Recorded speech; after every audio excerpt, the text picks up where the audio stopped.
First thing I'm going to show you how to work is the gesture tailgate, which takes a little bit of talent just in terms of getting the right footwork. So your foot should be going in the corner from right to left, or left to right rather, either way, and then it will power open and close. So I'm just going to try and power close it just literally by doing that, and that will power open and close the trunk as long as the key is within a few feet. So if you have it in your pocket or your purse, you're good to go. Just going to open up the car here, fire this one up, and just walk through some of the features there with you.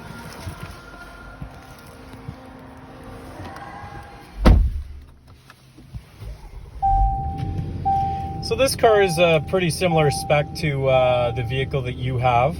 What I always do is work kind of left to right and just kind of walk through some of the features. So starting from over here is your memory position seating. I'm sure you've already figured that one out. Basically all you do is you set the seat, the steering wheel, and the exterior mirrors to your preference, and then you will press M and then 1 right afterwards, and it will say memory 1 setting saved right on there, and that tells you that it's programmed successfully.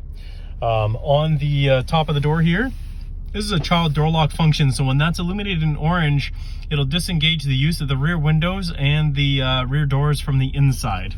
I'll press that again to turn it off.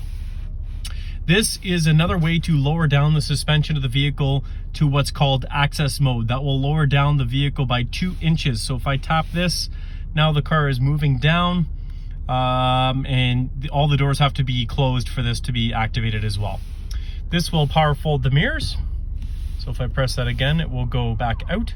This is your power mirror adjustment, which again, I'm sure you've already figured out. You just select and then adjust accordingly. Moving over to the dash here, one thing that does take a little bit of time is to go through these different menu settings that are right on the steering wheel. So when I press menu, you'll see this guy pop up right there, and all I'm doing is now using the left and right and up and down arrows here to adjust and select whatever I want. So the first thing there is showing display. Now if you don't press anything, it times out. So display under info panel, this will allow you to customize the look of this display in the middle here. So when this menu is closed, you can have everything selected that you want. So let's say I want the map on there. So if I go map, now I press up a few times to close this. Now the map will be displaying in between the 2 gauges there. If I go back into the menu and select info panel, I can select something else like media, for example. Now if I press up, and then close it, now it's showing media information there. So next thing down is the layout. So if you want to adjust the layout, you can go to, instead of a 2-dial gauge like this, you can go to single dial, right? And then you only have the RPMs in the middle with your speed directly in the middle, and then you can customize what's on the left and right side.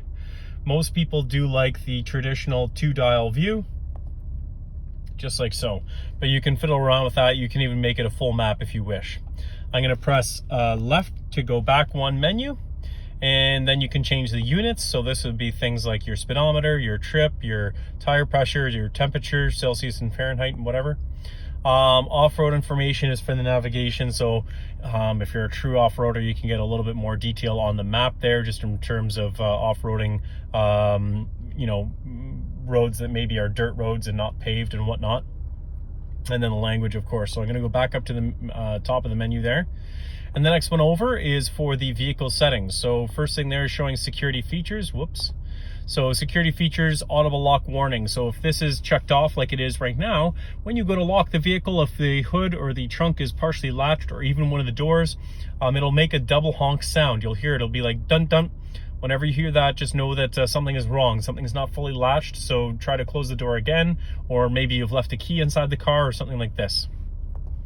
2-stage unlocking is a feature pertaining to when you come out to the vehicle and you pull on the door. When you pull on the door, you can have all the doors unlock or just the driver's door unlock automatically.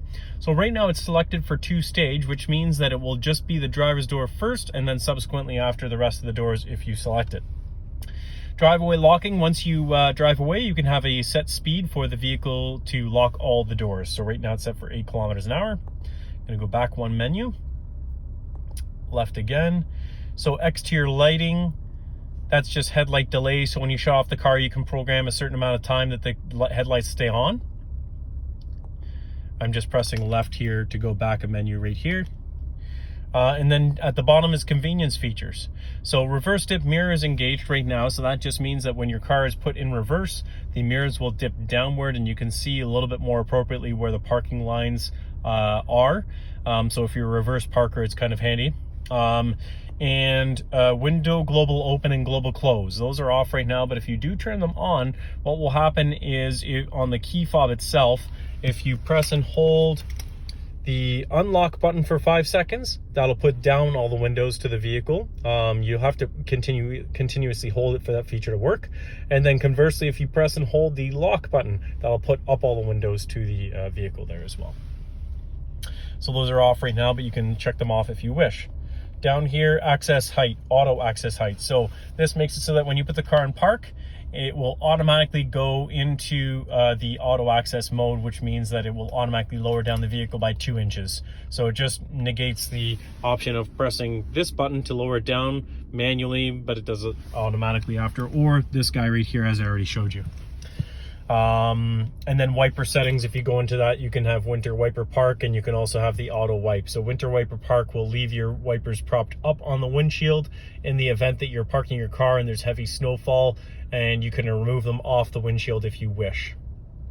Just going to go back the menu, going to go all the way to the very top here. The next one here is for vehicle information. So show warnings. So if you have a check engine light on your dash for one reason or another, you can go show warnings and it will give you more detail as to why that's like that. Tire information. If you go into this, you can change the tire pressure, you can see about the load, and you can also see about the way that the tire pressures are set. If I go down to the last alarm, you can see the time that the alarm has last gone off and the reason for that. If you go down here, you can also see the vehicle VIN as well. Whoops, I went a little bit too far there. Next one over is for your audio information. Most of the time you'll use the dual touchscreen for this. I'll show you how to do it on both of those screens there. But you can control it from the steering wheel as well. So if you want to keep both your hands on the steering wheel and your focus more towards the road, it's just a little bit of a safer way to change the source, change anything to do with the audio system. Driver assistance is all your safety features, so collision avoidance. So forward alert is engaged. Your car would be equipped with this as well. So when we're driving, if you have a vehicle in front of you that abruptly kind of slows down and you don't press the brakes in time, what will happen is the vehicle will recognize this and it will warn you on the dash. It'll start beeping and flashing. The subsequent feature to that is AEB, which is automatic emergency braking. So in that same scenario, when you don't press the brakes in time, it'll start to apply the brakes for you in order to mitigate an accident. Next one down is blind spot assist. So you'll see steering assist and alert only. So blind spot assist is the feature when the blind spot monitor light is on in the exterior mirror and you go to turn on your turn signal and change lanes anyway. You can have the steering wheel actually lightly assist to keep you back in the lane, or you can have it alert you to warn you that you're doing a move that could potentially cause an accident. Cross traffic monitor is the one at the very bottom. So this is just the feature when you're backing up. There's sensors on either side of the vehicle just detecting whether there's an oncoming traffic there or not. So it'll start beeping and flashing on the backup camera there. It just gives you fair warning in the terms of traffic behind you when you can't really see as well. Next one over is just vehicle information. So that's trip bank with trip A and trip B, gauging fuel distance, fuel economy and trip distance. And then the content within the trip. So if you just go into that, you can see the trip distance, average speed, all these types of things. You can take some of them out if you wish. So everything's checked off right now to give you all the information. If I go to the very top here, next one over is back to display. So we're now done with that. So if I press up to close it, that will close it off. This little triangle button here, if you press that, you'll see on the screen here, it gives you the option to do 2 different selections for that button. So if you press it once briefly, it'll do one feature. If you press it and hold it, it'll do a different feature. So you can select anything from this list right here, and it'll do that automatically. Same with the long press as well. By the way, just while I'm over here, you'll see that the screen is slightly tilted. If you do want to adjust that, if you press the settings button here, just wait a brief moment, you'll see screen angle. So you can adjust that automatically just like so, left and right. This is for your voice command, which actually does not work for the navigation system. It will only work for the phone, and it will work for the audio system as well. This is for your Bluetooth. Once that's connected, you'll be able to see when you're receiving a call, it'll be a red and a green phone for picking up and hanging up your phone calls. And your car is equipped with the adaptive cruise control as well. So this is your set button to activate the cruise. If you want to accelerate, you'll press the same button. If you want to slow down, you tap this button. And if a car in front of you starts to slow down, what will happen is the car will automatically slow down for you as well and maintain a distance that you preset. Now, if you don't like that distance, you can adjust it with these arrows here. Shorten the distance and lengthen the distance there as well. If you press the brake, it'll temporarily cancel it. You can press resume to go back to the speed you had set previously. This is your lane keep assist or lane departure warning, depending on how you have it set up. You can make it so that the system is going to steer assist you, or you can have it vibrate as well under that driver assistance settings that was on the menu button of the steering wheel there.